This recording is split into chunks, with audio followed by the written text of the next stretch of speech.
It's a seriously tough series to call, this one. The last time England were in India, they shocked everyone, winning the series opener before India's young, new middle order turned the series on its head. The last time India were in England, they held the series lead for, well, 10 months before an entirely new England leveled the series all that time later when Bazball first arrived. So, as India embark on another test tour of England, we are here on Runorder. And since it's so tough to predict this, we're hoping one out of the six of us will say something which turns to be correct when we look back at this series 2 months later. Matt Roller, Andrew Miller, Alan Gardner from the UK, Dustin Silgaro, George Binoy in India. I will join them as well. Gentlemen, let's get started. But before we start looking ahead, how about we look back? Bazball. It started when India arrived in England the last time. It's been going strong. Is it a success 3 years in? Whoever wants to go first. It's definitely better than it was before England were Bazballing, that's for sure. I mean, you mentioned that series that you held the lead for 10 months. I mean, England were pretty terrible in that previously. Obviously, they did win one test out of the four, but they were timid, they were cowed, they didn't know the best way to go about attacking the game. They obviously went off to get thumped in Australia again. After which they realised, look, we've got to do something different here. We got a team of generational greats, Joe Root, Ben Stokes, Jimmy Anderson, Stuart Broad. They thought, well, we've got a bit of experience here. Let's just go out and play our own game. Oh, don't worry about what everyone else is doing. Let's just smack it. And it's worked very well. They haven't had the results that you necessarily want, but it's been fun. Are you entertained? I'm entertained. And they will carry on entertaining and hopefully winning. Can see pride in the eyes of the man who coined that term, of course. Does anyone who didn't coin that term want to jump in? But I think the fact that we're talking about Bazball 3 years later means it is a success, It's stuck around. And whether it's been a success for England is up for debate, but it's been a success in terms of getting people to talk about it. Let me jump to the... Go on, getting an entry. It's about as successful as the Collins Dictionary's attempt to define it. Yes, I've got this on my wall. The Collins Dictionary defined Bazball. The definition, as it happens, I think is an absolute nonsense. They didn't bother to ask any opinions on how to define it. They even initially misspelt Brendan McCullum's name in the citation. I had to drop him a quiet Twitter saying, "Look, mate, you're meant to be a dictionary. Sort it out." But anyway, it is in the dictionary as a consequence of being quite a engaging term that someone in this room came up with. But it's been fun. It's been fun, and it has been successful for England. Let's not beat around the bush. They were awful in that year leading up to the Bazball revolution. They were awful. They lost at home losing at home to India. They'd lost at home to New Zealand. They got thrashed in the Ashes again. They were directionless. They had lack of motivation. They still had great players, but none of them seemed to know how to go about pacing an innings. And then they just thought, sod it. Let's just cut loose. Not worry about results, and let actions speak louder than words. I think they screwed up along the way by probably talking too much outside of the actual playing. I think they made some bad press for themselves in the process, but you can't deny it's been engaging, it's been thrilling, and some of the wins they pulled out have been absolutely top draw.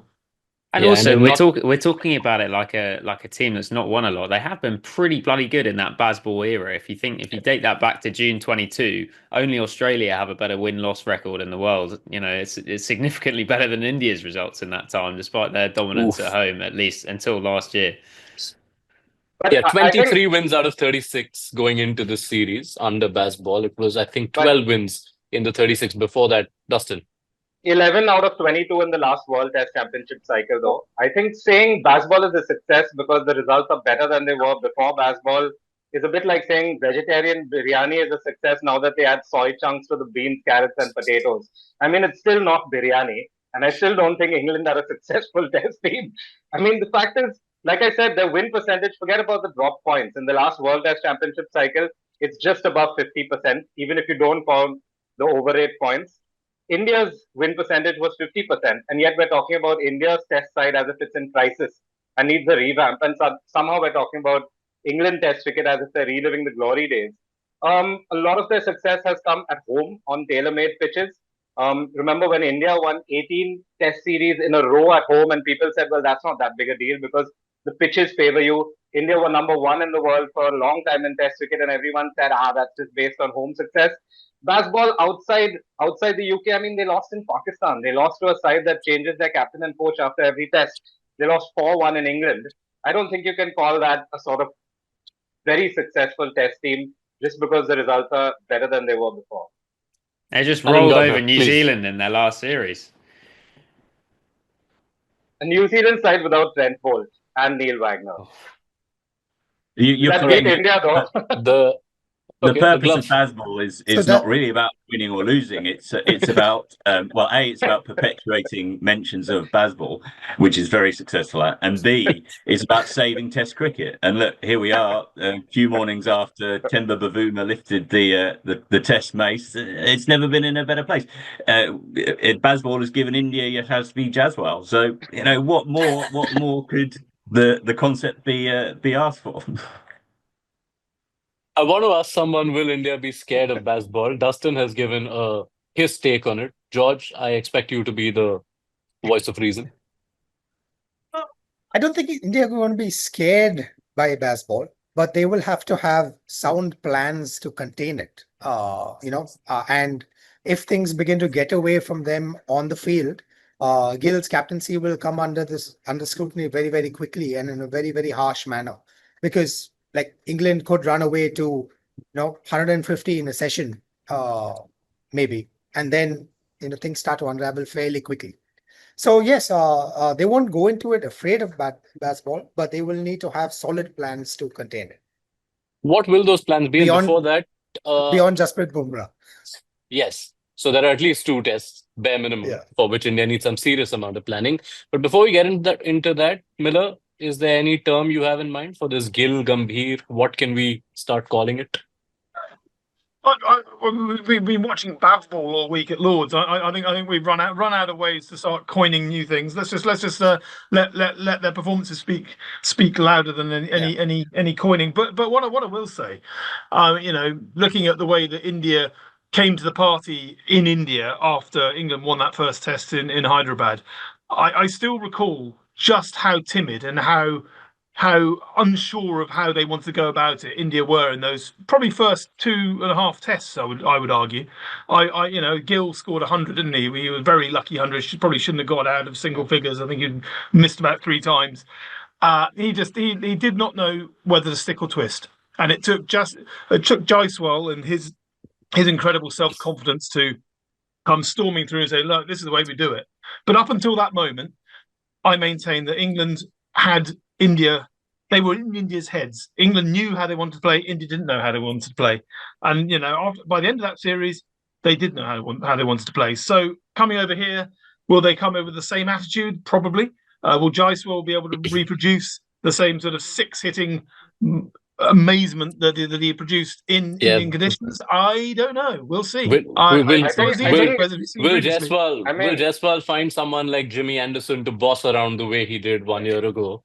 Also, as let me just everyone say, remembers. I think Ollie Pope started that series in India's head and he ended it in Jasprit Bumrah's pockets.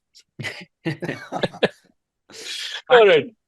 What is the expectation in England? I mean, this is obviously such a new Indian side. Virat Kohli is gone, Rohit Sharma is gone, Ravichandran Ashwin's gone. What is the buzz around around the English audience, around this Indian setup which is arrived? Well, I think there's a sense of excitement for sure because of the fact that there's some new faces, but I think clearly there's 2 big gaps in the space of Rohit Sharma and Virat Kohli, and that's more in terms of, I suppose, personality and hype as much as anything. Their performances have obviously dipped off a little bit in recent times, but I think there's excitement, there's a sense of unknown. I think there's also just a general expectation from England fans that they'll probably win because they tend to win a lot of tests at home. You have to go back to, I think, South Africa in 2012 for England losing a home series of more than 2 tests. Much as that's obviously, Dustin has discounted all of that because it's on doctored pitches because of the fact that they dare to, play to their strengths. Unlike any other team in the world who, of course, just, roll out the red carpet for their opposition, England do have a bloody good record at home. So I think that will probably continue. All right. So I think it'll. Go on. I think people expect it'll be a good warm up for the Ashes.